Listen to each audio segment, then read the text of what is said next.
Hello বন্ধুরা, তোমরা সবাই কেমন আছো? আশা করছি ভালো আছো। তো আমিও ভালো আছি। দেখো আজকে কি বানাচ্ছি। আজকে বানাচ্ছি পাটিসাপটা পিঠা।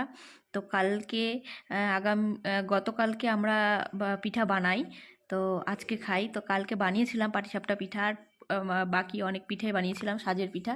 তো সব পিঠাই আছে মোটামুটি, কিন্তু পাটিসাপটা পিঠাটা সবাই ভালো খায় দেখে শেষ হয়ে গেছে। তো তাই মা বলল আজকে তুই ভাজ। তো মা সব তৈরি করে রেখেছিল, শুধু আমার ভাজার পালা। তো দেখো আমি ভাজতে শুরু করে দিয়েছি। তো দেখো তাওয়াতে একটু তেল গরম করে তার উপরে চালের গুঁড়োর যে ডোটা ছিল সেটা একটু ঢেলে দিলাম, সেটাকে গোল করে রাউন্ড করে নিলাম।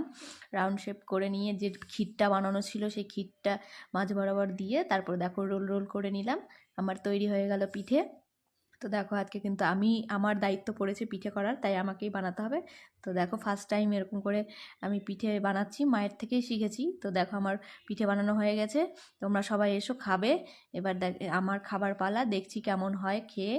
তো দেখো আমি একটা কামড় বসিয়ে দিলাম এবং ভালো হয়েছে। এবার আমি সবাইকে এক কামড় করে খাইয়ে দিব। তো তোমরাও খেয়ে নিও। টাটা।